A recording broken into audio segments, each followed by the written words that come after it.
His German shepherd refused to leave the floor beneath the flower cabin, even after the men with rifles arrived.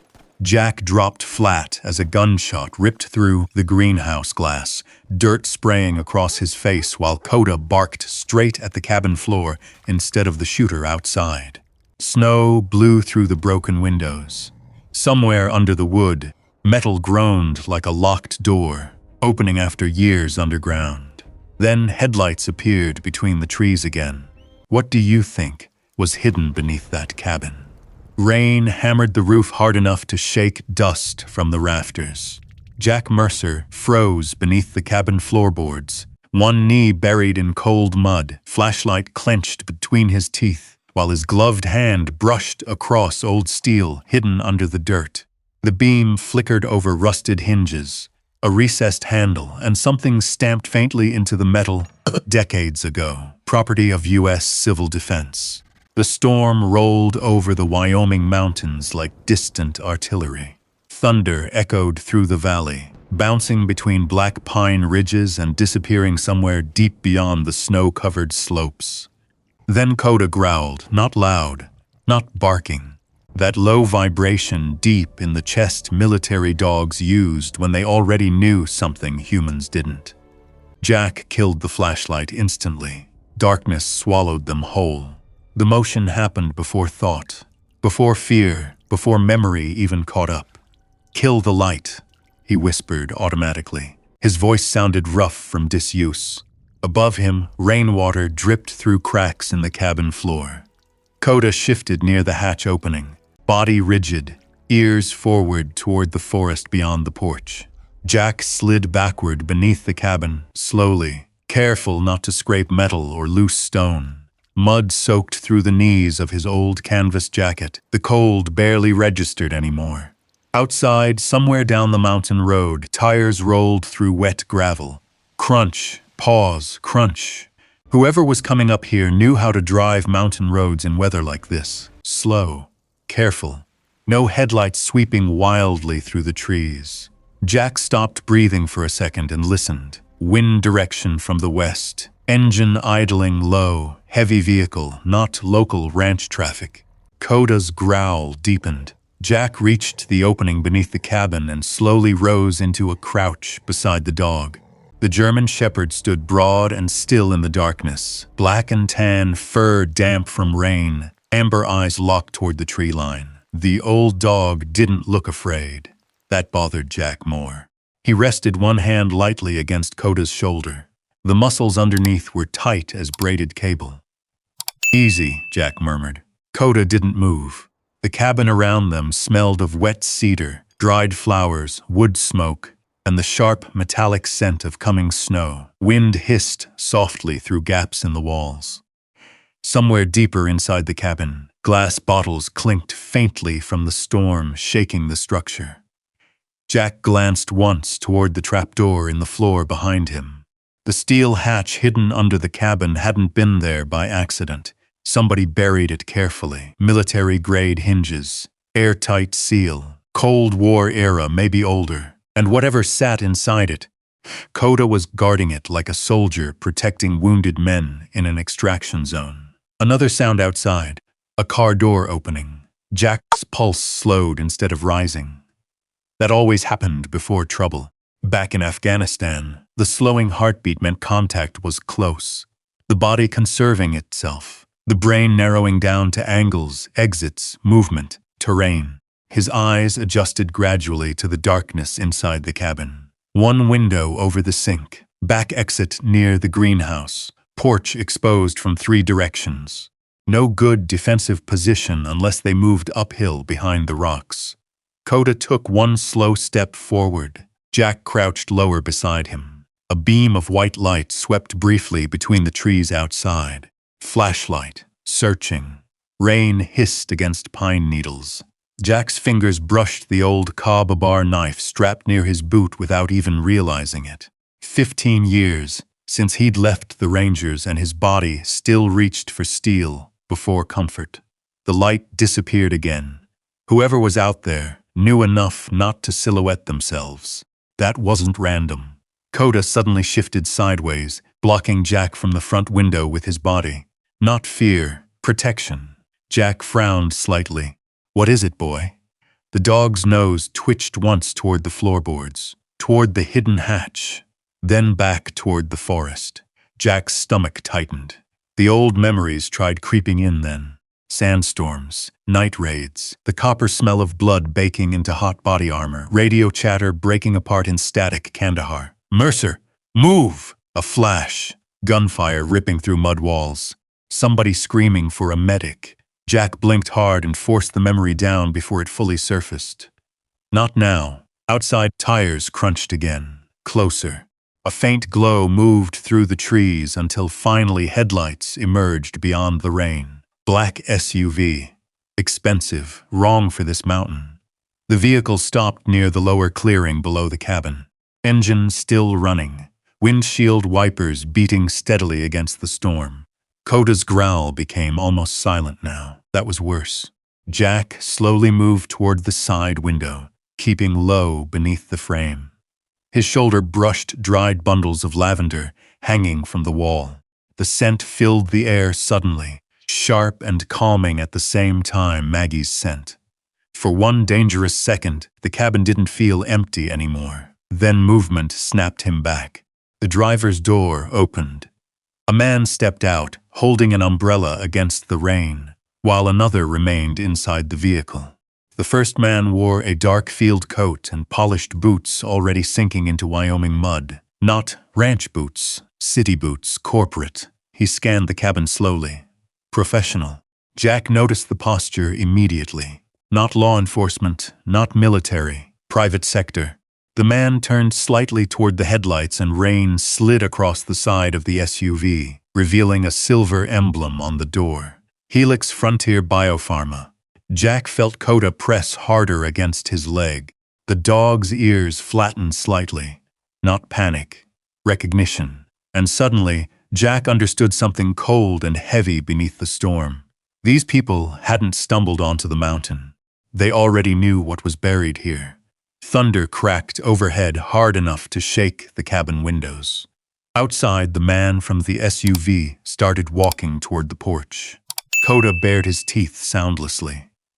Jack reached down and wrapped one hand around the old shotgun leaning beside the wall.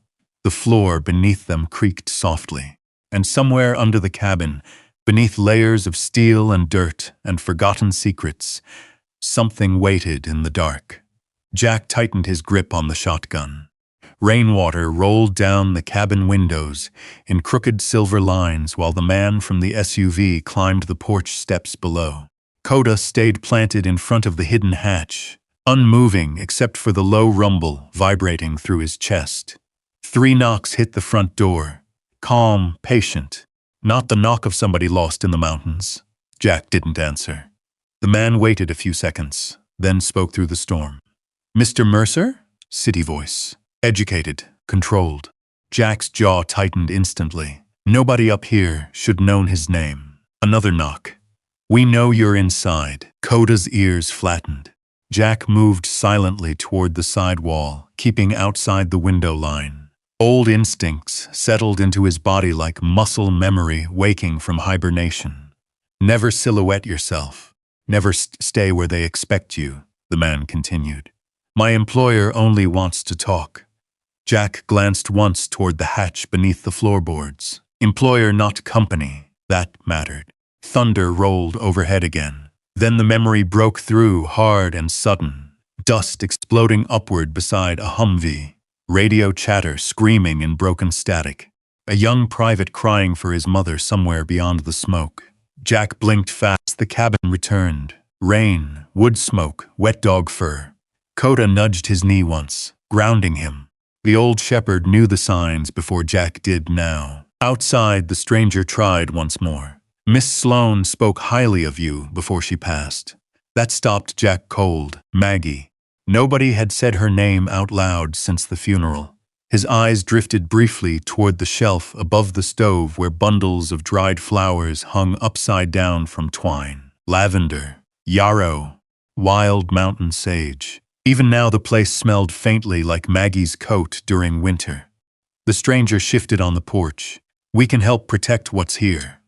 Jack almost laughed at that. Protect. That word usually meant ownership when rich people used it. He stepped toward the door, finally careful to stay beside the frame. "Leave," he said quietly. Silence answered him for a moment. Then the man sighed lightly through the rain. "You don't understand what you found yet." Jack's thumb eased the shotgun safety halfway down. Last warning. The porch boards creaked again. Slow footsteps backing away. A moment later, the SUV door slammed shut. Headlights swept across the trees. Then the vehicle disappeared back down the mountain road. Koda kept staring toward the darkness long after the engine noise faded. Jack didn't lower the shotgun. Not yet. Something about the entire exchange felt wrong. Too smooth, too rehearsed. People from companies like Helix Frontier didn't drive 6 hours into the Wyoming mountains during a storm just to talk. They came prepared. He crossed back toward the trapped door slowly and crouched beside Koda. The shepherd immediately pressed against his side, warm and solid beneath the cold draft creeping through the cabin floor. "You know them?" Jack asked softly. Koda's eyes stayed fixed toward the forest. The dog looked tired, suddenly, older. The gray around his muzzle stood out stronger in the lantern light. Jack rested one rough hand against the side of Koda's neck. A scar ran beneath the fur there, half hidden near the collar. Fragment wound. Mosul, 2012. Jack remembered carrying the bleeding dog across 2 blocks under sniper fire while helicopters circled overhead searching for an extraction route. Most men from his old unit were gone now.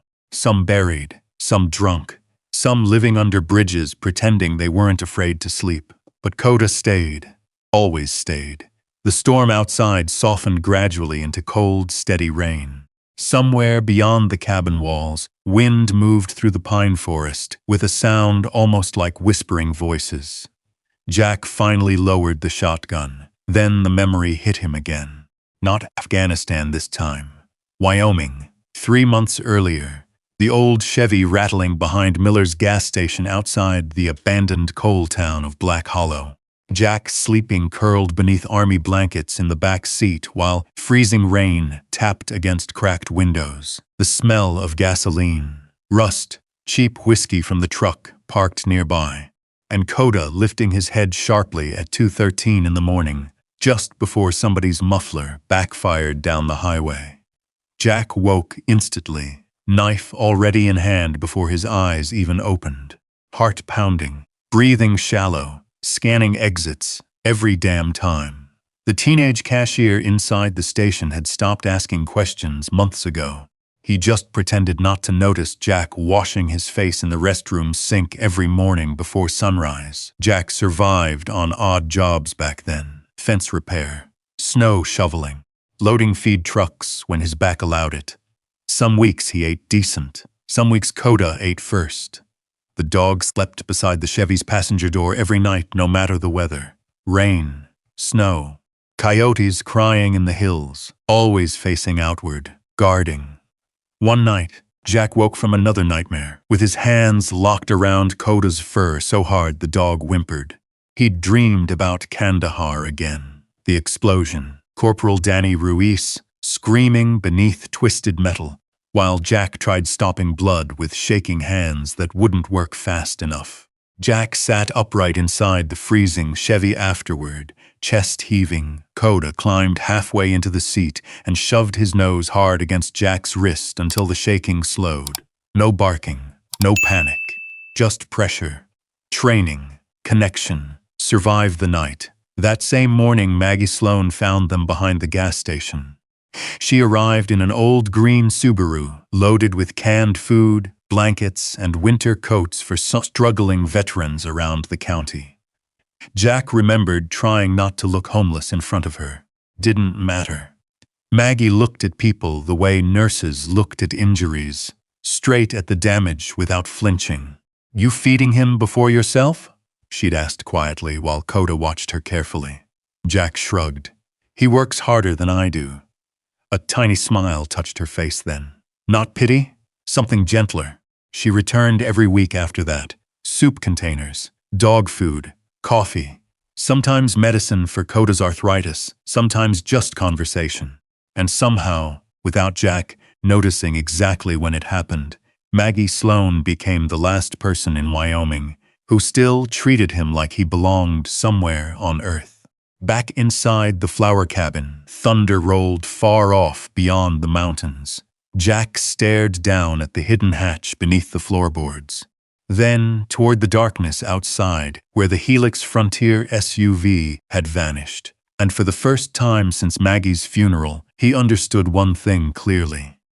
Whatever she left behind in these mountains, people were willing to hunt for it. Jack didn't sleep after that realization. The storm passed sometime near dawn, leaving the mountains buried beneath a layer of wet silver fog.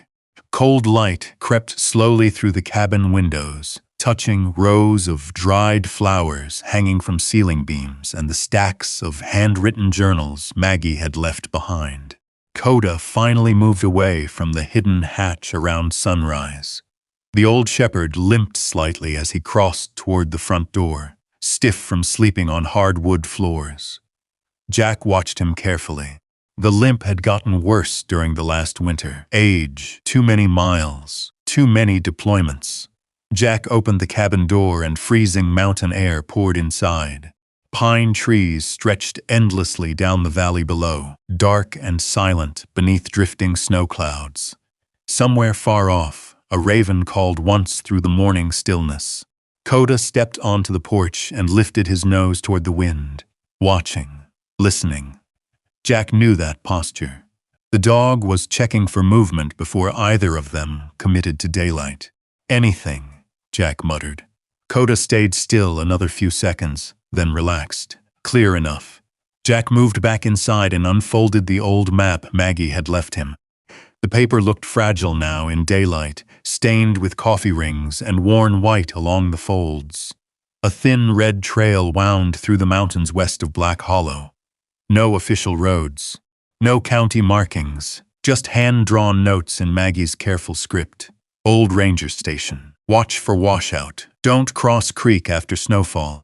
And farther north near a narrow ridge line. Flower Ridge?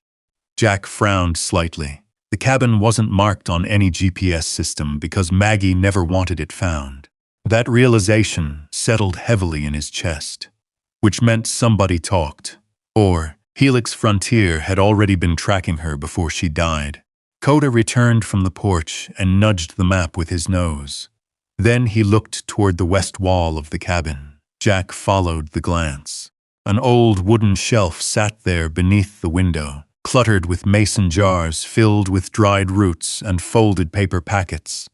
Beside them rested a weathered green thermos Jack recognized immediately. Maggie's. He picked it up slowly. The lid rattled faintly. Something inside. Jack unscrewed the cap and turned the thermos upside down over the kitchen table. A brass key slid out first, then a folded photograph. Jack stared at it. The picture had been taken years ago near this very cabin. Summer, judging by the wildflowers blooming behind them. Maggie stood smiling beside Koda, and next to them, Jack himself. He didn't remember the photo being taken, didn't remember being here at all. His stomach tightened. In the picture he looked thinner than he already was now, exhausted, hollow-eyed, wearing the same old army jacket he still owned. Koda looked younger, healthier. Maggie had one hand resting gently against Jack's shoulder like she was steadying something fragile. Jack turned the photo over, one sentence written in faded blue ink. "You made it here once before." For a long moment the cabin went completely silent except for the ticking of cooling pipes beneath the sink. Jack's memory shifted uneasily. Fragments, snow falling through headlights, Maggie driving, Koda in the back seat whining softly. Jack waking from another nightmare somewhere in the dark mountains while Maggie told him, "Just breathe, Jack." He pressed the heel of his hand against his forehead. Jesus, there were pieces of those years missing. Whole stretches blurred together after Afghanistan. Medications, sleepless weeks, cheap whiskey, VA prescriptions that turned days into fog. and somehow Maggie had brought him here before. Koda whined quietly. Jack looked down. The dog was staring at the photograph, tail tapping once against the floor. Recognition. "You remember this place," Jack murmured. Koda blinked slowly. Outside, wind pushed loose snow across the porch boards. Jack folded the photograph carefully and slipped it into his jacket pocket. Then he started checking the cabin. Not casually, systematically. Old habits. He cleared every room one by one, moving through the structure exactly the way rangers cleared compounds overseas. Corners first, windows second. Exit routes always memorized. Nothing looked disturbed. But near the greenhouse door he stopped. Mud fresh. One partial print just inside the threshold. Not his. Too narrow for ranch boots. City tread pattern. Somebody had already been inside after the storm. Jack crouched lower. Koda came beside him instantly, ears forward. The print pointed toward the shelves holding Maggie's journals. Not random. Searching. Jack's eyes narrowed. Then he noticed another detail. One journal missing. The empty gap sat halfway down the shelf, clean outline in the dust where the book used to rest. Koda gave another low growl. Jack stood slowly. Damn it. Whoever came during the night hadn't tried stealing equipment.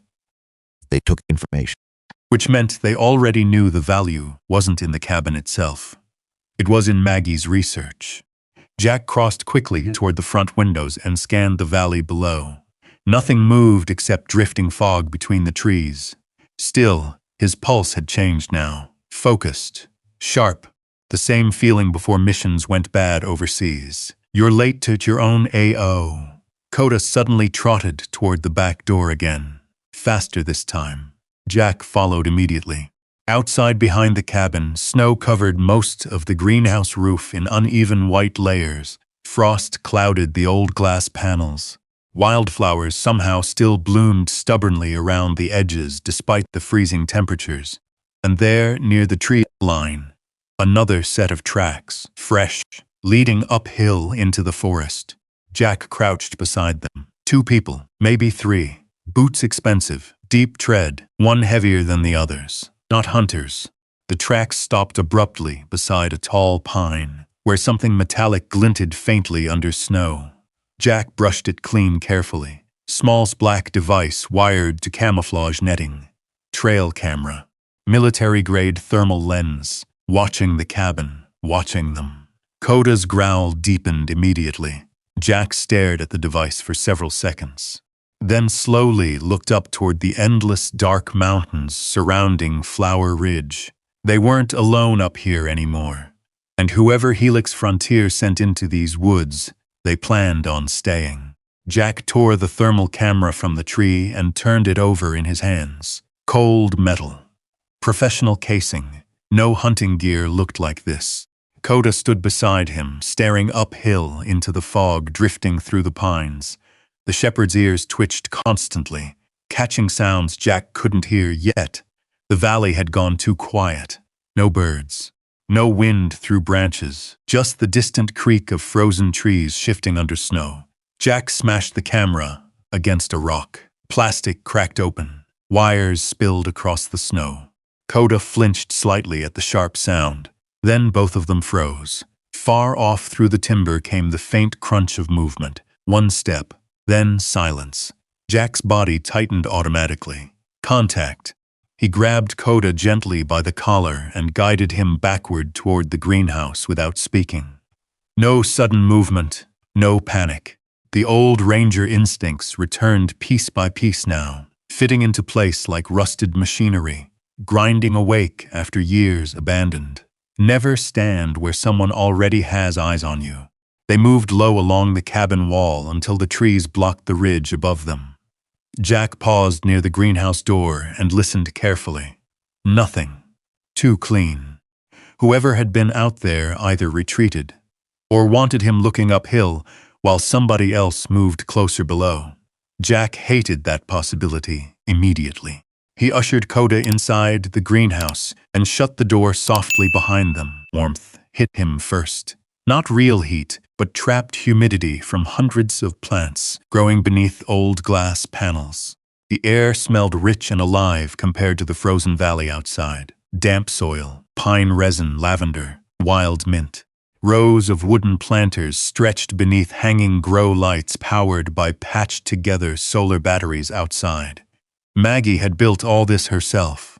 Jack moved slowly between the rows. Labels written in black marker covered nearly every tray. Blue valerian, mountain arnica, fireweed, yarrow. Some names he recognized from old VA pain creams. Others sounded almost homemade. Koda limped ahead carefully, nose working constantly near the floorboards. The shepherd suddenly stopped beside a long workbench near the back wall. Jack looked up. His breath caught slightly. Photographs covered the wall above the bench. Veterans, dozens of them. Men and women standing outside the cabin, smiling awkwardly into Maggie's camera. Some missing limbs, some wearing oxygen tubes. One older Marine in a wheelchair, holding a fishing pole, while Koda sat beside him proudly. Every photograph had dates written beneath it, and short notes. Sleeping through the night again. Off oxy for 4 months. No panic attacks this week. Started eating again. Jack stared silently. Maggie hadn't just been experimenting with flowers. She'd been treating people, quietly, without recognition, without charging them. Koda nudged one photograph with his nose. Jack leaned closer. The picture showed himself sitting on the cabin porch years earlier, head lowered, coffee cup in both hands, while Maggie sat beside him wrapped in a heavy blanket. He looked terrible, skin pale, eyes empty. But Koda was pressed tightly against his leg exactly the same way he still did during nightmares. Jack frowned hard. I really was here. The realization unsettled him more than the hidden hatch. How much of those years had disappeared inside medication fog and sleepless nights? He reached toward the photo carefully. Underneath it, Maggie had written one sentence. Brought him up after the bridge incident, still won't talk much. Jack's stomach tightened instantly. The bridge. Snow swirling beneath yellow streetlights. Cold steel railing beneath his hands. The river below Black Hollow nearly frozen solid. Jack shut his eyes hard. Fragments returned in flashes. The smell of whiskey. Koda barking somewhere behind him. A woman's voice calling his name through the wind. Maggie. Then darkness again. Jack opened his eyes slowly. Koda leaned against his knee, grounding him, always grounding him. Jack rested one hand against the dog's neck and forced himself to breathe evenly. The greenhouse windows rattled softly as mountain wind strengthened outside. Then another sound came. Engine noise, closer this time. Jack killed the greenhouse lights immediately. Darkness swallowed the room except for pale gray daylight leaking through frosted glass. Koda moved toward the front corner silently, watching. The engine stopped somewhere below the cabin. Different vehicle than last night, lighter. Jack crouched beside the workbench and carefully peeked through a narrow opening between hanging plants. An old pickup truck rolled into view near the lower clearing. County plates. One man stepped out. Heavy coat, gray beard, cowboy hat darkened by melting snow. Not corporate, not Helix. The man stood beside the truck a moment, studying the cabin quietly before removing his gloves. Jack recognized him slowly. Sheriff Tom Avery, Black Hollow County. The sheriff looked older now than Jack remembered. Slower too, but his eyes still scanned terrain like somebody who noticed details for a living. Tom glanced toward the smashed thermal camera pieces lying near the trees. His expression darkened immediately. Then he looked up toward the cabin. "Knew I'd find you here," he called calmly. Jack didn't answer yet. The sheriff noticed movement behind the glass. "Relax, Mercer," he said. "If I came to arrest you, I wouldn't come alone." Koda gave a low, uncertain growl. Jack studied the sheriff carefully through the greenhouse window. Tom Avery had once pulled Jack out of a bar fight after a PTSD episode years earlier, instead of throwing him in county jail. He'd also quietly paid for Koda's surgery after a ranch truck shattered the dog's back leg one winter. But trust came hard now, especially after Helix showed up. Jack finally opened the greenhouse door halfway. Cold wind rushed inside. "What do you want?" Sheriff Avery looked toward the smashed camera again. "You got company in these mountains," he said quietly. "Already figured that out." The sheriff nodded once. Then his gaze shifted toward the cabin itself, toward the flowers, toward the hidden secrets buried beneath the valley. "They've been asking about Maggie for months," he said. "Soon as word got out she was dying, people started crawling out of places they don't belong." Jack's jaw tightened. "Who are they?" Sheriff Avery hesitated. That hesitation said enough already. Then he looked Jack directly in the eyes. "People with money," he answered quietly. "And people with enough lawyers to bury a small town." Koda suddenly stiffened beside Jack again. Not toward the sheriff, toward the ridge above them. Jack turned instantly. Movement just for half a second between the trees.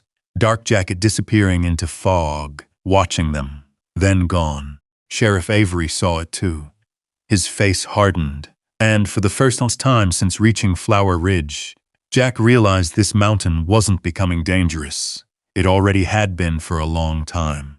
The figure vanished into the fog before Jack could get a clear look. 1 second there. Next second, swallowed by pine trees and drifting snow. Koda barked once sharply and lunged forward, but Jack caught the dog by the collar before he disappeared uphill. "Negative," Jack muttered automatically. Koda strained against him another second before stopping. The shepherd's chest rose hard beneath his thick fur, warm breath fogging the cold air. Sheriff Avery kept his eyes on the ridge. "You armed?" Jack gave him a look. The sheriff nodded once. "Fair enough." Wind pushed through the valley harder now, bending the dead grass around the greenhouse. Somewhere distant, thunder rolled again beyond the mountains. Avery stepped closer to the porch, lowering his voice. "Listen carefully, Jack. Folks from Helix Frontier have been buying land around Black Hollow for almost a year." Jack frowned slightly. "For what?" "That's the problem," Avery said. "Nobody knows." Koda finally settled beside Jack, though his ears remained fixed toward the ridgeline. The sheriff continued. "They came in talking about renewable medicine, research jobs, reviving the town." He glanced toward the cabin. Then Maggie got sick. Couple months later, corporate people started showing up asking questions about her greenhouse. Jack looked toward the flowers swaying around the cabin. Snow dusted their petals, but somehow they still stood alive against the cold. "You tell them anything?" "Hell no." Avery removed his hat briefly, brushing melting snow from the brim. "But Maggie," he hesitated. Maggie got nervous near the end. Jack looked back sharply. "Nervous how?" The sheriff's jaw tightened. "She asked me to patrol this road more often." He nodded toward the surrounding forest, said somebody had been watching the property at night. Jack's stomach turned cold, because Maggie never told him. Not once. The realization landed harder than he expected. She'd protected him even while she was dying. Koda nudged Jack's hand gently, grounding him again. Sheriff Avery noticed the movement and softened slightly. "That dog kept her company after chemo appointments," he said quietly. "She trusted him." Jack looked down at Koda. The old shepherd stared back calmly, amber eyes clouded slightly with age now. "How often was she up here?" Jack asked. "More than anybody realized." The sheriff studied the cabin a moment longer before adding, "Truth is, Jack, I think this place mattered more to Maggie than her own house." Silence settled over the valley, the kind that made small sounds feel enormous. Snow sliding off the greenhouse roof, branches creaking in the wind, Koda's tags clinking softly when he moved. Finally, Avery sighed. "I should head back before the roads ice over." He glanced at the ridge one last time. "Don't trust anybody who suddenly starts acting friendly." Then he looked directly at Jack, especially people offering money. The sheriff climbed back into his truck a minute later and disappeared slowly down the mountain road, tires crunching through slush until the sound faded completely. Jack remained standing outside long after, watching the fog, watching the ridge, waiting for movement that never came. Koda leaned lightly against his leg. The dog's weight brought him back to the present before the memories could drag him under again. Because now they were starting to come faster. Fragments. Maggie handing him steaming coffee behind Miller's gas station during winter. Koda curled beside a propane heater while snow piled against the Chevy. Maggie wrapping extra blankets around Jack when she thought he was asleep. All the things he never noticed because survival had narrowed his world down to the next hour. The next meal, the next nightmare. He looked around the cabin slowly. Every flower here, every shelf, every handwritten journal. She built all this while he was barely holding himself together. Jack finally stepped back inside. Warm air wrapped around him again, carrying the scent of dried lavender and cedar smoke. Koda limped toward the fireplace and lowered himself heavily onto the rug with a tired grunt. Jack noticed the stiffness immediately. The dog's arthritis always got worse before storms. He crouched beside him and ran one hand carefully along the old shepherd's back leg. "You still got miles left in you," he murmured. Koda's tail thumped once against the floorboards. Jack stood again and moved toward Maggie's journals stacked near the kitchen table. There were dozens, years' worth. He picked one carefully from the middle stack and opened it beneath the lantern light. The handwriting was unmistakably hers. Precise, steady. The first few pages contained notes about soil conditions and blooming cycles. Then the writing shifted. Patient observations, dosage amounts, sleep patterns, pain levels. Jack's chest tightened slowly. Because the patient listed across multiple pages was him. JM subject, still experiencing severe night terrors. Increased shoulder tremors after heavy rain. Refuses prescription opioids whenever lucid enough to argue. Jack swallowed hard. More pages. T-blend reduced panic episode duration from 40 minutes to 11. Observed improvement after adding fireweed extract. Another entry farther down the page stopped him cold. He slept 6 straight hours tonight. First time in over 3 years. Jack stared at the sentence until the letters blurred slightly. 6 hours. He remembered waking in the Chevy that morning, confused because sunlight was already high outside. He thought exhaustion finally knocked him unconscious. But Maggie knew. She had been treating him quietly the entire time, without asking for credit, without telling him. Koda lifted his head slowly from the rug and watched Jack from across the room. Then Jack found the photograph tucked between 2 journal pages. A younger Maggie sat beside Koda near the cabin porch, smiling toward the camera. Behind them stood Jack himself, but this time he noticed something different. His hands. Wrapped tightly around a ceramic mug, steam rising from inside it. Tea. Jack lowered himself slowly into the chair beside the lantern. Outside, snow began falling harder again. The cabin creaked softly in the wind. And somewhere deep inside Jack Mercer, a truth he'd spent years avoiding finally started breaking open. He hadn't survived alone, not once. The realization stayed with Jack long after the lantern burned low. Outside, snow drifted across Flower Ridge in slow white sheets beneath the moonlight. The valley looked untouched from a distance, peaceful, but Jack knew better now. Peace in the mountains could disappear in seconds. Koda slept near the fireplace, paws twitching occasionally as if chasing memories through dreams. The old shepherd let out, a quiet breath, every few minutes his injured joints stiff from the cold. Jack sat alone at the kitchen table, with Maggie's journal open beside him. He hadn't moved for almost an hour. The cabin creaked softly around him while wind pressed against the windows. Finally, he stood and crossed toward the stove. He filled Maggie's old kettle from a rain barrel pipe connected near the sink and lit the burner beneath it. The simple act felt strange, domestic, normal, like something from another man's life. Koda lifted his head immediately at the sound of the flame. "You hungry?" Jack asked quietly. The dog's tail thumped once against the floorboards.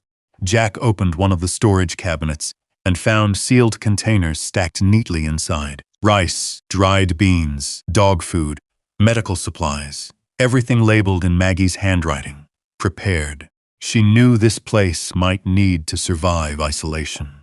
That thought unsettled him again. The kettle began to whistle softly. Jack reached automatically for 2 mugs before stopping halfway.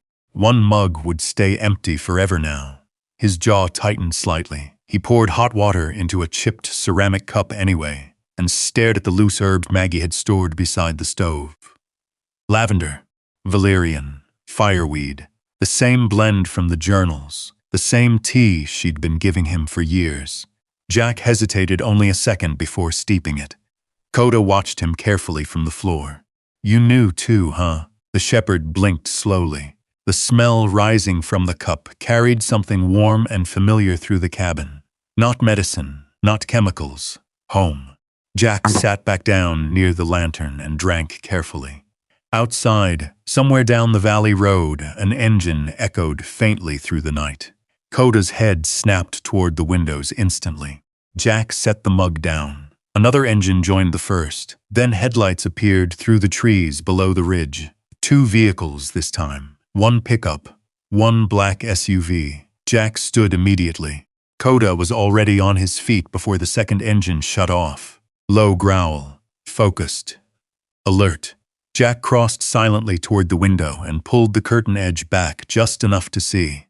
The black SUV belonged to Helix Frontier. The pickup truck parked behind it looked local.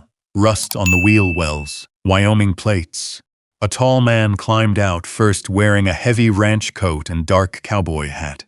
Even from a distance, Jack recognized the broad shoulders and uneven limp. Derek Sloan, Maggie's younger brother.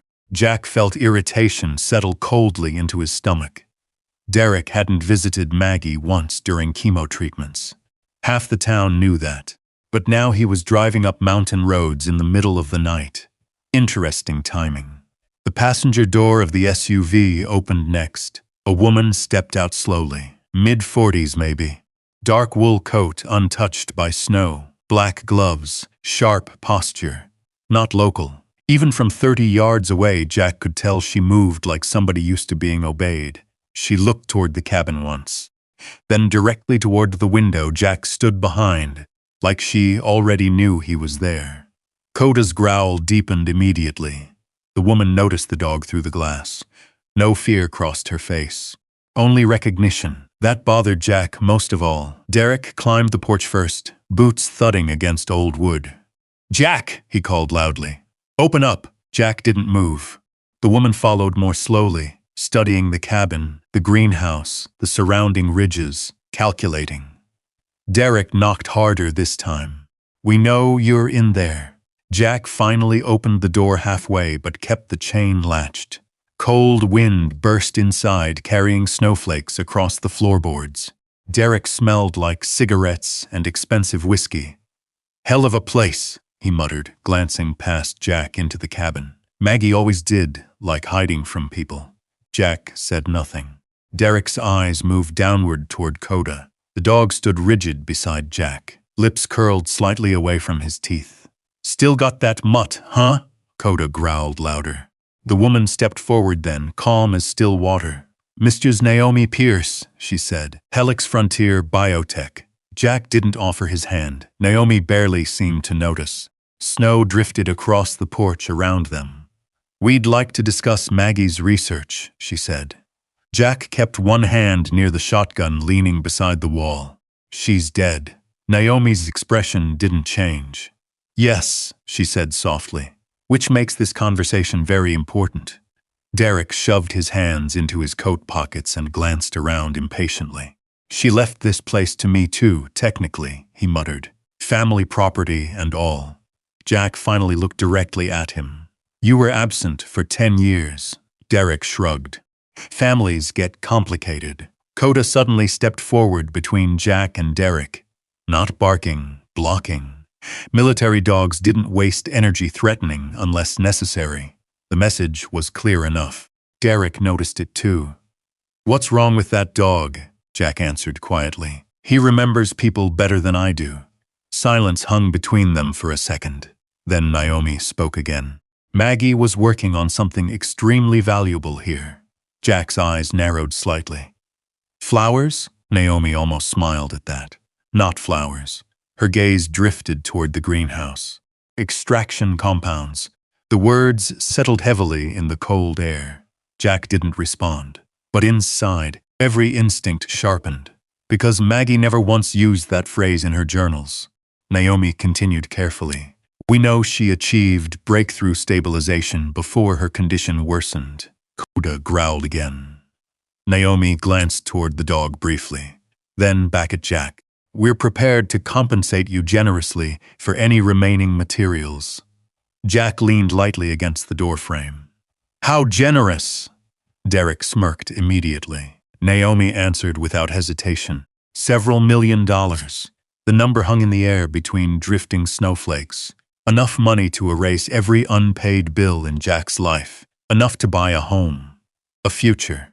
A warm bed that wasn't inside a rusted Chevy. Koda slowly pressed against Jack's leg, grounding him again. Naomi watched the interaction carefully. Then she delivered the sentence that changed the temperature of the entire conversation. We're especially interested, she said quietly, in Maggie's final extraction. Jack's pulse slowed instantly, because he had never told anyone about the journals, never mentioned the greenhouse, never spoken to anyone except Sheriff Avery. Yet somehow, this woman already knew there was something hidden inside Flower Ridge. And suddenly Jack understood the truth Maggie had been trying to protect. This was never about flowers. Snow swirled across the porch between them. Naomi Pierce stood perfectly still beneath the cabin light, dark eyes calm, patient, almost sympathetic. That bothered Jack more than open threats would have. People like her didn't climb mountains at midnight unless they already believed they owned something waiting at the top. Koda pressed closer against Jack's leg, low growl vibrating through the old floorboards. Naomi noticed. He's very protective, she said softly. He has reasons. Derek let out a short laugh and rubbed his gloved hands together against the cold. Look, nobody wants trouble here, he said. Maggie's gone. You found some research papers. Great. But Helix can actually do something with it. Jack kept his eyes on Naomi. What exactly was she working on? The wind shifted sharply through the valley. Naomi answered carefully. A non-opioid neural suppression compound. Jack said nothing. But his pulse slowed, combat calm. The same stillness before things went sideways overseas. Naomi continued. It started as military-funded research years ago. Pain management, PTSD support, trauma recovery. Her eyes drifted briefly toward Koda. Field stability became the problem. Jack remembered the journals instantly. Extraction ratios, temperature notes, stabilization failures. Maggie had never written military anywhere in the pages he'd read. She hid that part. Derek shoved his hands deeper into his coat pockets. She walked away from the program, he muttered. Thought corporations would turn it into another addiction business. Naomi's expression hardened almost invisibly. She abandoned years of work. No, Jack said quietly. Sounds like she escaped. Silence. Koda's growl deepened slightly. Derek rolled his eyes. Jesus Christ, Mercer. You living in a truck made you paranoid. Or were you always like this? Jack finally looked directly at him. The old Ranger stare still had weight when he wanted it to. Derek stopped talking. Naomi stepped forward one pace. Snow gathered lightly across her dark coat. We're offering partnership, she said calmly. Not theft. Jack almost smiled at that. People only used words like partnership when lawyers were nearby. What happens if I say no? Naomi held his gaze. We continue looking for what Maggie left behind. There it was. Honest for once. Koda suddenly barked. Sharp, violent. Not at Naomi, toward the trees. Jack turned instantly. Movement flashed near the greenhouse. Fast, dark silhouette between the pines. Somebody watching. Jack reacted before thought fully formed. Inside, he snapped. Koda spun with him immediately. Jack slammed the cabin door shut and killed the lantern light in one motion. Darkness swallowed the room. Outside, Derek cursed loudly from the porch. "What the hell?" Jack ignored him. His breathing slowed automatically while his eyes adjusted. Koda moved low beside the window, ears forward. Another movement outside. Faint crunch of boots in snow. Not Naomi. Different direction. Different pace. Jack crossed silently toward the back hallway and grabbed the shotgun leaning against the wall. Pump action. Old but clean. The familiar weight settled something ugly and restless inside him. Outside the cabin, Naomi's voice remained calm. "Mr. Mercer, then." A faint metallic click somewhere near the greenhouse. Jack's entire body tightened instantly. Optics mount. Rifle adjustment. Koda growled hard. Jack dropped low beside the window. A split second later, something flashed in the dark tree line. Not muzzle fire. Glass reflection, scope lens. "Down!" Jack barked. Naomi hit the porch instinctively. Derek stumbled sideways in confusion, just as a shot cracked through the valley. The round punched through the greenhouse glass behind them. Koda lunged toward the back door instantly. Jack grabbed the dog's harness. Negative. Another shot, closer this time.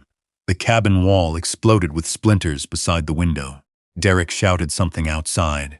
Naomi disappeared off the porch fast, faster than Jack expected from a corporate executive. Training, he realized immediately. Not military, but definitely not helpless. Jack moved toward the rear hallway, crouched low.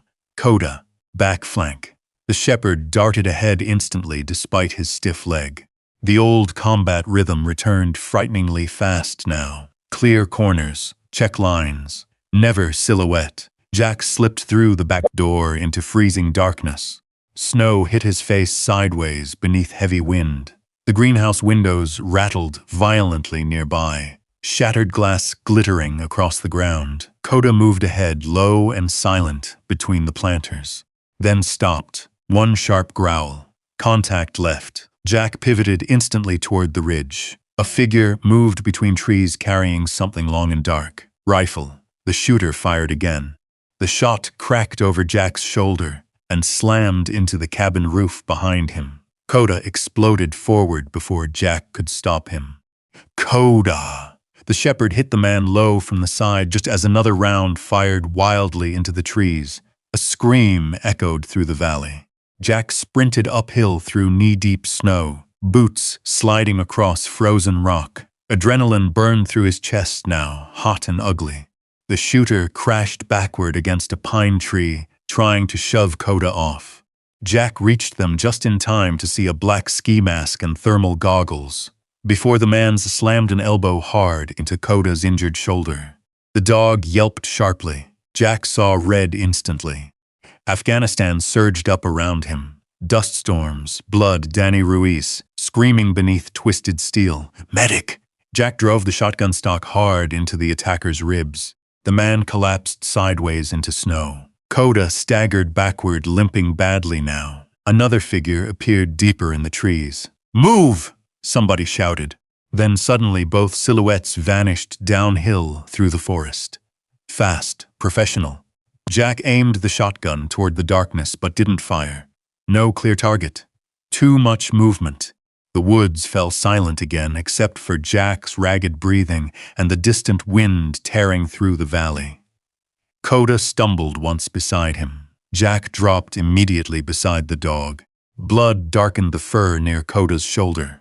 Not a gunshot. Deep cut from shattered greenhouse glass or impact against the tree. Still bad. "Hey," Jack whispered roughly. "Hey, stay with me." Koda pressed weakly against his chest. Hard but steady. Down below, Naomi stood near the porch, staring into the dark woods. No panic. No screaming, just calculation. And when her eyes met Jack's across the snow-covered valley, he realized something terrifying. The people hunting Maggie's research weren't working alone. Snow blew sideways across Flower Ridge while Jack carried Koda back toward the cabin. The old shepherd tried walking on his own, stubborn even now, but every few steps his injured shoulder buckled beneath him. Dark blood stained the snow behind them in scattered drops. Jack kept one arm hooked beneath the dog's chest. "Easy," he muttered through clenched teeth. Almost there behind them, Naomi Pierce remained standing near the greenhouse ruins, coat whipping in the wind while Derek shouted useless questions into the darkness. Neither of them offered help. That told Jack enough. The cabin door slammed shut behind him seconds later, sealing out the storm. Warmth hit immediately. Lantern light, wood smoke, the smell of pine and dried flowers. Koda collapsed heavily onto the rug near the fireplace with a sharp breath through his nose. Jack dropped beside him instantly. The cut looked ugly now under proper light. A deep slice across the upper shoulder where shattered greenhouse glass had torn through muscle. Not fatal, but bad enough. Jack moved fast automatically. Trauma habits. Field medicine. He crossed to Maggie's storage shelves and ripped open an old military first aid kit, sealed inside a plastic container. Gauze, alcohol wipes, suture kit. The same kind they carried in Afghanistan. Koda watched him carefully but didn't move. Outside, thunder rolled through the mountains again. Then the NOAA weather radio crackled to life from somewhere near the kitchen counter. Winter storm warning remains active across the Wind River Range. Whiteout conditions expected overnight. Road access may become impossible for 48 hours. Jack barely listened. His attention stayed on the dog. He soaked gauze with antiseptic and knelt beside Koda again. "This'll suck," he warned quietly. Koda's ears twitched once. Jack cleaned the wound carefully, while the shepherd stayed completely still, except for shallow breathing. Years ago, military handlers used to joke that Koda had more discipline than most recruits. Now watching the old dog endure pain without a sound, Jack believed it even more. The blood carried a smell Jack hated. Copper, wet iron, too close to old memories.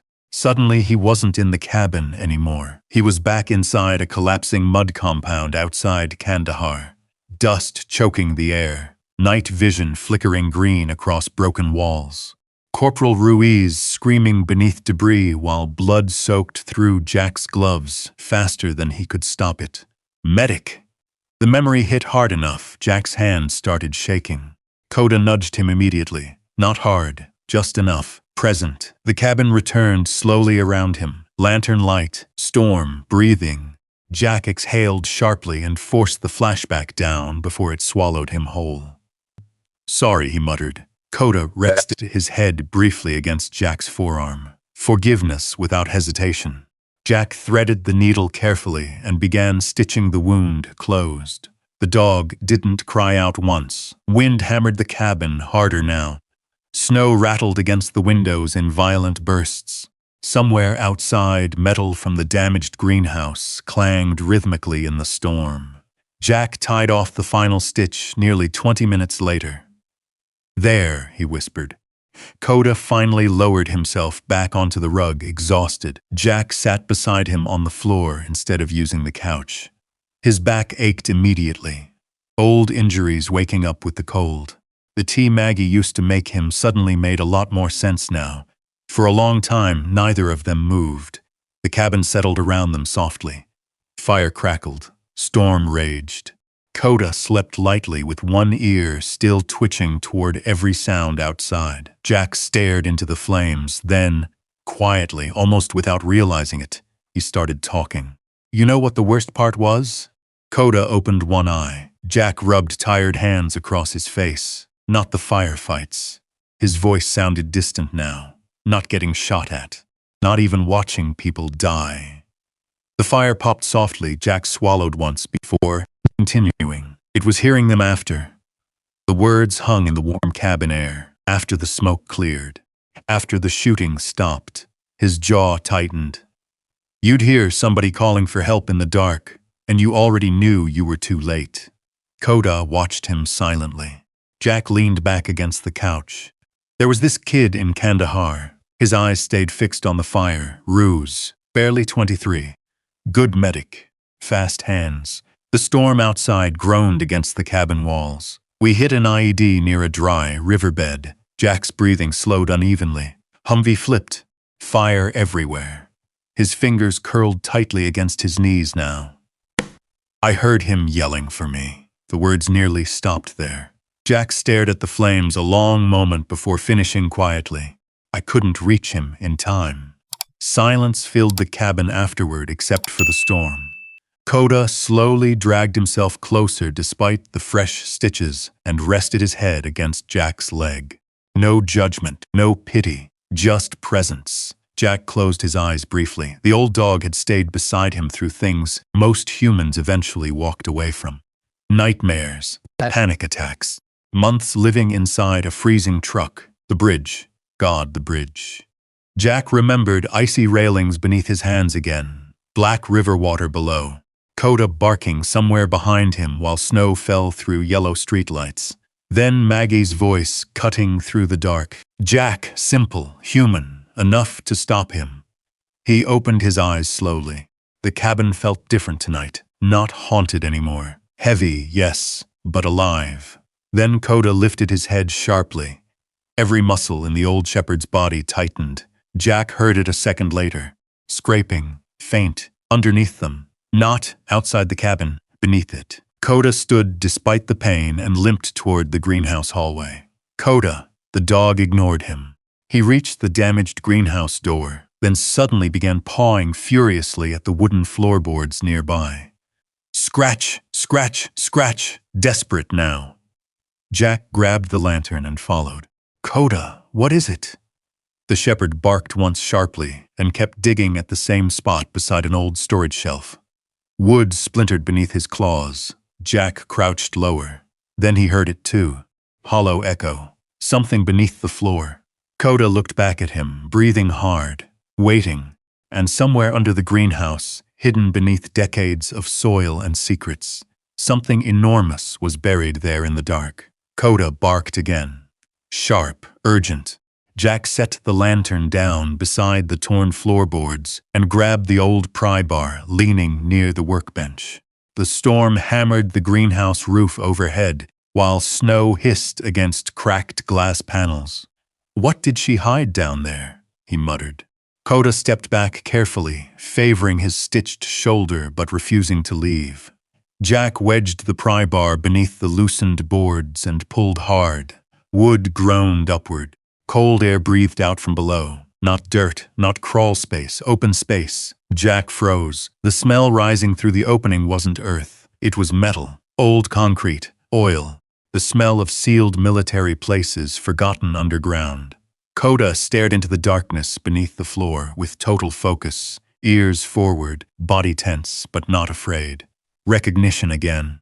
Jack widened the opening board by board until a rusted steel hatch appeared beneath the greenhouse floor. Circular wheel lock, heavy hinges, government paint barely visible beneath decades of rust. U.S. Civil Defense, Cold War bunker. Jesus! The lantern flickered across the steel surface while thunder rolled overhead. Maggie had been working over a bunker this entire time. Jack brushed snowmelt and dirt from the hatch carefully. Beside the wheel lock, nearly hidden beneath corrosion, someone had carved a small symbol into the steel. A flower. Maggie's mark. Koda nudged the wheel once with his nose. Jack grabbed it slowly and turned. At first, nothing happened. Then, deep below them, ancient locking bolts groaned awake. The sound echoed upward through darkness, like something buried, remembering how to breathe. Koda stepped closer immediately. The hatch lifted only halfway before years of rust fought back. Jack braced both hands against the steel and shoved harder, until finally it gave way with a violent metallic shriek. A ladder disappeared into darkness below. Cold air drifted upward, carrying the smell of dust, machine oil, dried paper, and something faintly medicinal. Jack lifted the lantern. Concrete walls, generator cables, old military shelving. The bunker stretched farther underground than he expected. Koda looked at him once, waiting for permission. Jack nodded slowly. Stay close. The shepherd descended first, despite the injury. Jack followed carefully behind him, shotgun slung across his shoulder while the lantern light bounced against concrete walls stained with age. The bunker looked untouched, not abandoned, preserved. Metal shelves lined both sides of the underground room, stacked with storage crates, fuel cans, sealed binders, and medical containers marked with faded army inventory numbers. At the far end stood a diesel generator beside a wall of filing cabinets, and directly in the center, a long wooden table covered with journals, maps, and videotapes. Jack moved slowly through the underground room, boots echoing softly across concrete floors. Koda circled ahead, sniffing corners methodically, the way military dogs cleared compounds overseas. Then the dog stopped beside a metal cabinet, tail low, focused. Jack opened it carefully. Inside sat dozens of file folders arranged in neat rows. Every folder had a name written across the front. Veterans, some from Wyoming, some from Montana, others from Texas, Arizona, Tennessee. Jack opened the first folder carefully. Inside were handwritten treatment notes, pain levels, sleep records, PTSD episodes, recovery progress. No billing paperwork, no invoices, no pharmaceutical branding. Maggie had treated them all for free. His throat tightened slightly. Koda nudged another folder loose with his nose. Jack looked down. The name on the folder stopped him cold. Jack Mercer. For a moment the bunker disappeared around him. He slowly opened the file. Years of notes filled the pages. Bridge incident, high suicide risk, severe insomnia continuing, panic response improving around Koda. Another entry farther down. He still believes he's surviving alone. Jack swallowed hard. The lantern shook slightly in his hand. She knew. Every damn thing. Even the thoughts he never spoke aloud. Koda pressed quietly against his leg. Jack rested one hand against the dog's neck automatically while staring at the pages. Then he noticed the videotape sitting alone beside the file. Label, for Jack, if I don't make it. The words hit harder than the gunshots from earlier. Jack closed his eyes briefly. The bunker suddenly felt smaller underground. He reached toward an old television monitor, connected to a dusty VCR unit nearby. Static crackled when power came on. Then the screen flickered alive. Maggie appeared sitting at the cabin table upstairs, thinner than Jack remembered. Shimo scarf around her head, but smiling softly anyway. Hi, Jack. His chest tightened instantly. Koda sat down beside the screen without taking his eyes off her. Maggie glanced downward briefly in the recording. If Koda brought you here, she said quietly, then I guess I ran out of time. Jack sat slowly in the metal chair nearest the screen. The storm outside rumbled faintly through layers of concrete overhead. Maggie continued. You're probably angry. A weak smile touched her face. You always get quiet when you're angry. Jack looked away from the screen for a second. Because she was right. Even now. I didn't hide this place from you because I didn't trust you, Maggie said softly. I hid it because I knew what people would do if they discovered it too early. The image flickered slightly. Behind her in the recording, the greenhouse still stood whole and untouched. Years ago, she continued, I worked for a military-funded recovery program. Pain management for returning soldiers. PTSD treatment. They wanted fast results. Her expression darkened faintly. When the research started working, corporations got involved. Jack already knew where this was heading. Opioids, dependency, money. Maggie looked directly into the camera now. They wanted to turn it into something profitable. Something people would need forever. Silence filled the bunker for a moment, except for static humming softly through the speakers. So I left. Koda rested his head against Jack's knee. Maggie smiled sadly at the camera. I took the real work with me. Jack stared at the screen, motionless. The real work, not experiments, not medicine. People, veterans. Broken men sleeping in trucks behind gas stations while corporations sold relief one bottle at a time. Maggie reached forward slightly in the recording. If you're seeing this, she whispered, it means they finally found Flower Ridge. The lantern flickered. Thunder rolled overhead again. Then, Maggie said the sentence that changed everything. You can't let Helix Frontier own what's down here. And suddenly the bunker no longer felt hidden. It felt hunted. Jack sat motionless in front of the flickering television as Maggie's face faded into static. For a few seconds, the only sound beneath the greenhouse was the storm moving over them like something alive.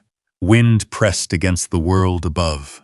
Old concrete walls groaned softly. Somewhere in the bunker, a pipe ticked with the cold.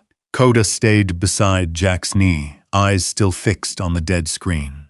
The dog didn't understand money. He didn't understand corporations, patents, lawyers, or why men in clean coats came into the mountains hunting what a dying woman had left behind. But he understood Jack, and right now, that was enough. Jack reached forward and turned off the monitor. Darkness settled around the bunker, broken only by the lantern's weak yellow glow. On the table lay the files, the names, the videos, the handwritten notes. Hundreds of lives Maggie had touched quietly, without announcements, without cameras, without anyone calling her a hero. Jack picked up the folder with his own name again. Bridge incident. High suicide risk, Koda intervention successful. He closed the file slowly. His hand stayed on the cover. Above them, a faint engine sound pushed through the storm. Jack lifted his head. Koda heard it too. The shepherd rose stiffly, pain flashing through his injured shoulder, but he didn't make a sound. One engine, then another, then the low growl of something heavier climbing the mountain road. Jack killed the lantern. The bunker went black, his breathing slowed. He could hear vehicles stopping outside, doors opening, voices muffled by wind, not sneaking this time. They were done hiding. Jack climbed the ladder first, shotgun slung over his shoulder. Koda followed slower, nails scraping against steel rungs, refusing to be left below. By the time Jack reached the greenhouse, pale morning light had begun leaking through the storm clouds. Snow covered the broken glass. The ruined plants looked bent but alive, green stems pushing through white powder like they hadn't learned how to surrender.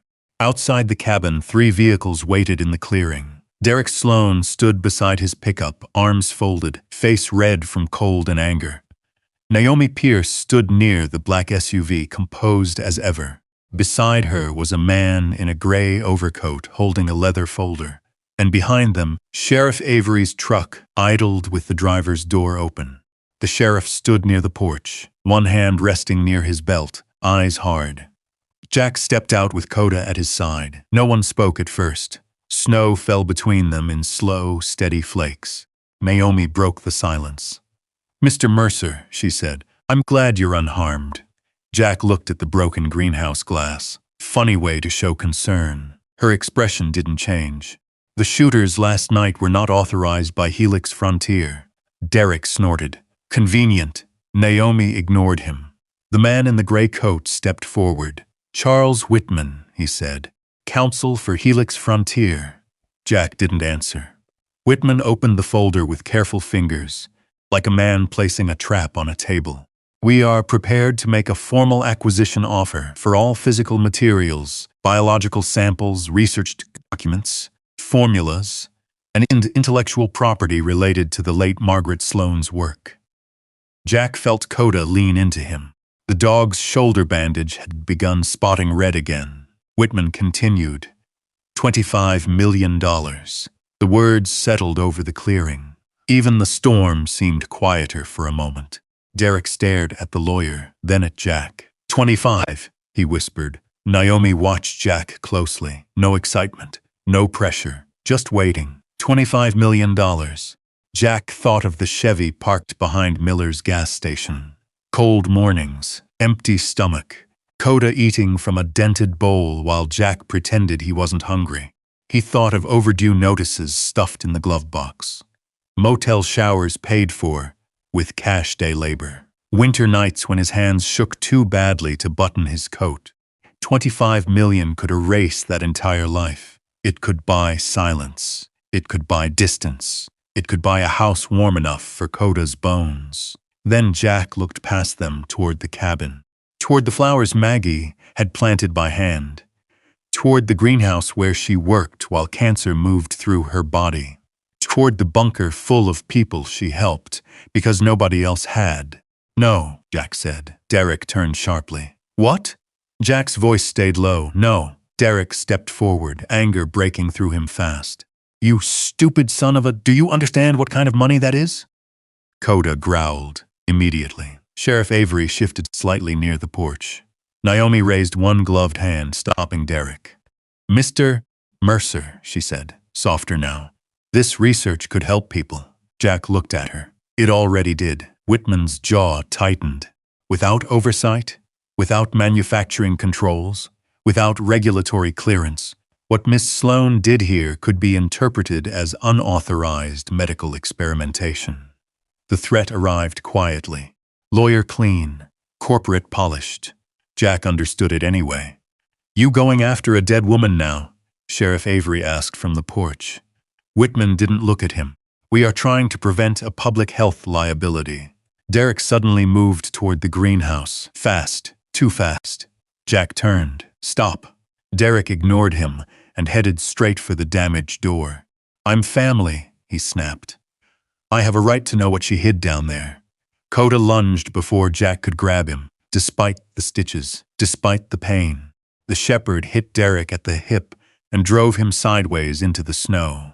Derek screamed and swung the metal shovel he'd grabbed from near the greenhouse wall. The blow caught Koda across the ribs. The sound was dull. Heavy. Jack's world snapped sideways. The metal strike became something else. Mortar tube, Humvee door, Ruiz screaming, dust filling his mouth. "Medic!" Jack moved without remembering the steps. 1 second he was standing in snow. The next he had Derek pinned against the greenhouse frame, forearm across his chest, shotgun low in his other hand, not aimed but too close. Derek's eyes went wide. "Jack!" Sheriff Avery called sharply. The voice came from far away. Jack couldn't hear the mountain anymore. Only static, only rotor blades, only Ruiz shouting through fire. Koda whimpered in the snow. That sound brought him back. Not the sheriff, not Naomi, Koda. Jack released Derek and stumbled backward. His hands shook once before he forced them still. The shotgun lowered toward the ground. Koda tried to stand and failed. Jack dropped to his knees beside him instantly. Hey, I got you." The shepherd breathed hard, eyes on Jack, still trying to guard even from the ground. Naomi watched the entire scene with something unreadable in her face. Whitman quietly closed the folder. Derek clutched his chest, furious and shaken. "You're insane," he hissed. Jack didn't look at him. Naomi stepped closer, stopping just outside Koda's reach. Her voice came quiet. "You think Maggie left this to you because she trusted you?" Jack looked up slowly. Naomi's eyes held his. "No," she said. "She left it because you were the only man desperate enough not to sell." The words landed harder than the cold. Jack stayed kneeling in the snow, one hand on Koda's shaking body, while the mountain wind moved through broken flowers around them. And for one terrible moment, he wondered if she was right. Maybe desperation was the only reason he hadn't signed the papers. Maybe men with nothing left were harder to buy, because they already understood what losing everything felt like. Snow collected slowly across Koda's fur. The old shepherd tried to rise again despite the pain in his ribs. Still guarding, still refusing to quit, Jack slid one arm carefully beneath him.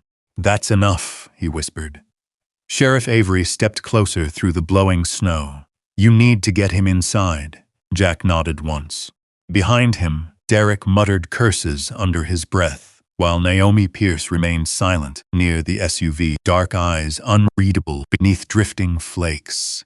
The lawyer had already retreated to the vehicle. Like the mountain itself made him nervous now. Jack carried Koda toward the cabin porch without another word. The shepherd's breathing sounded rough against his shoulder. Every step reminded Jack of another night years earlier in Afghanistan, carrying Corporal Ruiz through smoke and shattered concrete while blood soaked down his sleeves. Except this time, the weight in his arms was still alive, still fighting. Inside the cabin, warmth wrapped around them again. Jack lowered Koda carefully beside the fireplace and checked the bandages. Bruising already spread beneath the dog's ribs, dark beneath the fur. Nothing broken. Probably, but painful enough. Koda watched Jack constantly while he worked, as if worried more about him than himself. Outside, engines finally started again. One by one, the vehicles disappeared down the mountain road until silence returned to Flower Ridge. Real silence this time. Heavy. Earned. Sheriff Avery remained behind a little longer. Before leaving, he stood near the doorway, snow melting from his hat brim. "You okay?" Jack kept his eyes on Koda. "No." The sheriff nodded slowly. Honest answer. "That woman from Helix," Avery said carefully. "She scares me more than the lawyers." Jack looked up slightly. "Why?" "Because she believes what she's saying." The cabin creaked softly in the wind. Avery glanced once toward the greenhouse. "You planning to stay?" Jack looked around slowly, the flowers, the journals, the hidden bunker beneath the floor. Then at Koda lying near the fire. "Yeah," he said quietly. "I think I am." The sheriff studied him another second before nodding. Maggie would have liked that. Then he was gone. Night settled heavily over the valley after sunset. Snow stopped sometime after dark, leaving the mountains silent beneath pale moonlight. The broken greenhouse glittered silver under frost. Inside the cabin, Jack sat alone at the kitchen table, with Maggie's final videotape resting beside the lantern. Koda slept nearby, ribs rising slowly now beneath fresh blankets Jack had tucked around him. The old shepherd twitched occasionally in his sleep, dreaming. Jack hoped they were good dreams. He reached for the tape again. For Jack, final message. His thumb rested against the label for a long moment before he finally loaded it into the VCR downstairs. The bunker hummed softly around him when the old television flickered back to life. Maggie appeared again, weaker this time, paler, but smiling anyway. "Hey, soldier," she said softly. Jack lowered his eyes briefly. Nobody had called him that gently in years. Maggie adjusted the blanket around her shoulders in the recording. "If you're watching this one," she whispered, "then you already know about the bunker." Behind her on the screen, rows of folders lined the shelves, hundreds of names, hundreds of lives. Maggie looked tired now, not physically, soul-tired. "The company will try to convince you they want to help people," she continued. "And part of that is true." Jack listened silently. "But they'll never stop once they own it." Her voice weakened slightly. "The treatment works too well," Jack frowned. Maggie smiled sadly. "That's the problem." The bunker remained perfectly still around him. She paused the trials because the compound reduced opioid dependency in veterans by almost 80%. Maggie's eyes drifted downward briefly. Helix wanted exclusive manufacturing rights after that. Jack's jaw tightened. Of course they did. Money didn't heal people. Dependency did. Maggie looked back toward the camera. "So I disappeared." The lantern flickered beside him. "I brought the work here instead." Jack stared at her silently. Then Maggie said something that stole the breath from his lungs. "You weren't the first veteran Koda saved." Jack blinked slowly. Maggie smiled faintly. "He found people before they gave up." Images flashed through Jack's mind instantly. The bridge, the river, Koda barking wildly behind him, while snow fell through yellow streetlights, Maggie's voice cutting through the dark. Then Maggie leaned slightly closer to the camera. "You never asked why he stayed with you after the service." Jack froze. "He chose you." Koda had been scheduled for retirement after Mosul. Jack remembered the paperwork.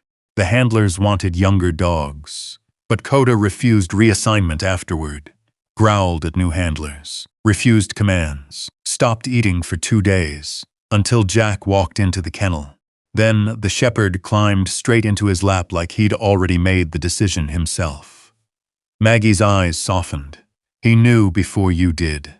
Jack looked away from the screen. His throat tightened painfully. Then Maggie's expression changed. More serious now. "There's one more thing." The bunker suddenly felt colder. The cabin was never meant to belong to one person. Jack slowly looked back at the screen. Maggie reached off camera and lifted a folder into view. Documents. Legal papers. The property transfer is already filed. Jack frowned slightly. Haven Ridge Veteran Recovery Foundation, Maggie said quietly. Nonprofit status pending approval. The words settled heavily into the bunker air. Jack stared motionless. This place isn't yours to own, Maggie whispered. It's yours to protect until the next people arrive. Silence, then finally, understanding. Not inheritance, responsibility. Maggie smiled softly through tired eyes. You once told me soldiers survive because somebody watches the door while others sleep. Jack remembered saying that, years ago, half drunk, talking nonsense beside a campfire while Koda slept between them. Maggie's voice lowered gently. Well, now it's your turn. The tape crackled softly. Then her expression shifted one final time. Warm, human, almost maternal. And Jack, his chest tightened again. You should know something? She paused. I knew about the bridge. Jack shut his eyes immediately. Snow, river, water, darkness, shame. Maggie's voice continued softly through the television static. Koda pulled you back before I even reached you. A breath caught hard in Jack's throat. He grabbed your coat and wouldn't let go. The bunker blurred slightly. Jack pressed one hand hard against his mouth. For years he thought Maggie saved him that night. But it was Koda. Koda who dragged him backward from the railing. Koda who barked until lights came on nearby. Koda who stayed, always stayed. Upstairs above the bunker, the old cabin creaked softly in the winter wind. Jack sat motionless before the flickering screen, while tears finally broke loose after years buried too deep to reach. Not loud, not dramatic, just silent grief, leaving a tired man all at once. And upstairs near the fire, Koda lifted his head slightly, as if even now he was still making sure Jack came back.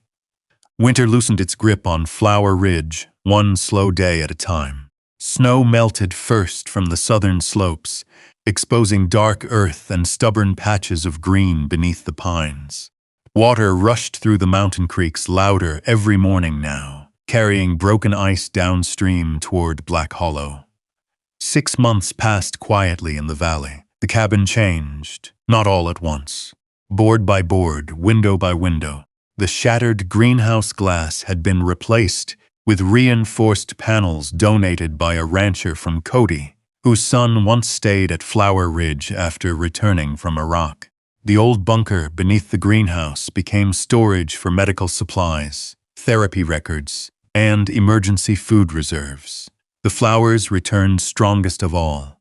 Wild lavender spread along the hillsides. Blue fireweed bloomed beside the trails.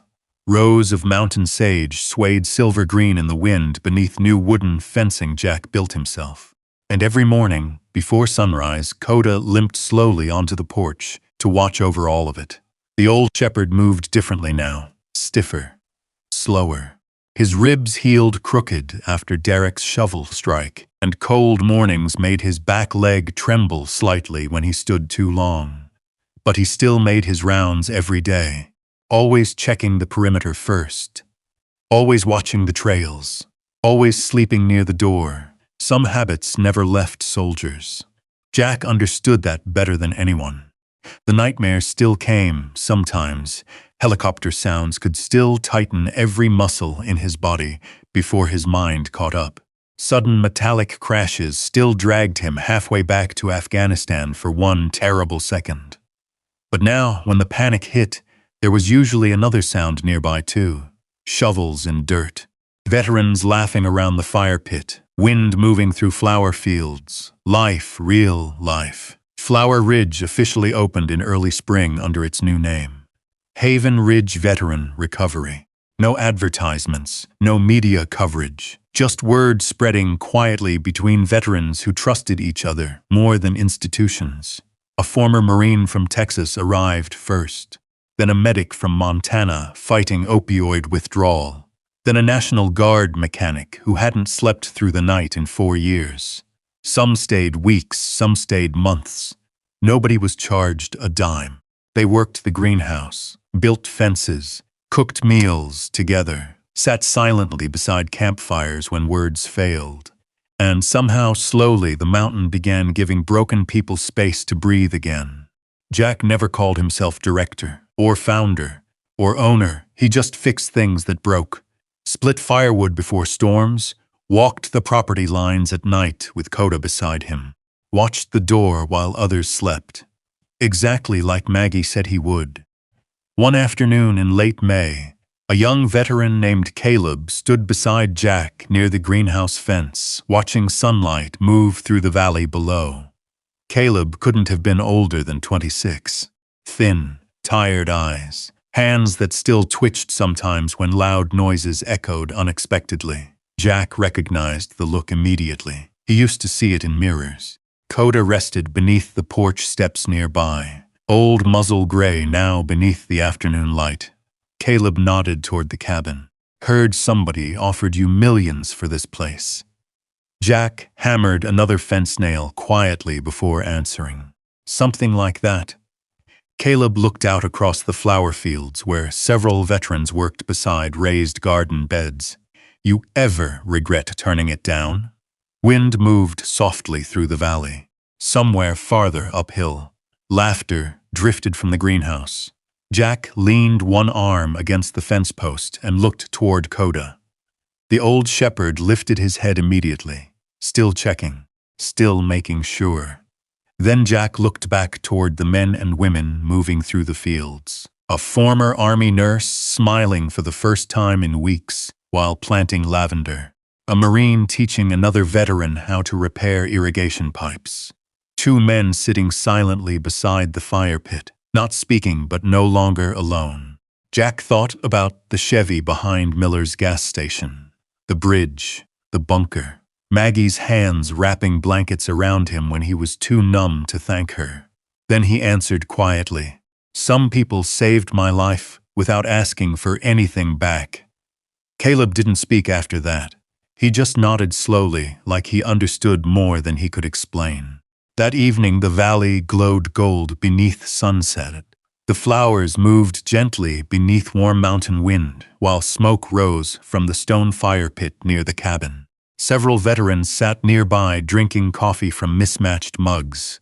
Somebody played an old country song softly through a radio, balanced on the porch railing. Nothing fancy, nothing perfect, just peace.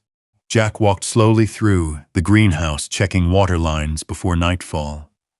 Koda followed beside him, limping slightly but refusing to stay behind. "You know you could rest once in a while," Jack murmured. Koda glanced up at him, tail-tapping once. "Not a chance," Jack smiled faintly. A real smile this time, the kind that reached his eyes.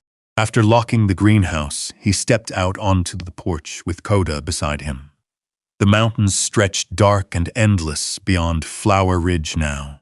Small lights glowed from the newer veteran cabins built farther along the hillside over the past few months. Warm lights, home lights, not hidden anymore. Below them, wildflowers covered the valley where snow once buried everything. Jack rested one hand gently against Koda's neck. The old shepherd leaned against him with tired but steady weight. For a long moment, neither of them moved. No helicopters, no gunfire, no corporate engines climbing the mountain road, just weaned through flowers. And somewhere deep inside a man who once believed he had nothing left, something quiet finally settled into place. Not survival, not guilt, peace. The porch light flickered softly behind them as night rolled across the mountains. Then Jack and Koda turned together and walked slowly back inside the cabin, the place where lost people came to find their way home again. And maybe that's what this story was really about all along. Not money, not secrets, not even the mountains, just the quiet truth that sometimes the people who save us never ask for credit. If this story touched your heart, type 1 in the comments so Jack and Koda know they're not alone out there. And if you've ever had a dog that stayed beside you through the hardest part of your life, type Koda below. Don't forget to subscribe to Veteran Dog Stories for more emotional journeys about loyalty, second chances, and the unbreakable bond between veterans and the dogs who never leave them behind. Until next time, take care of yourself and take care of the ones who stay.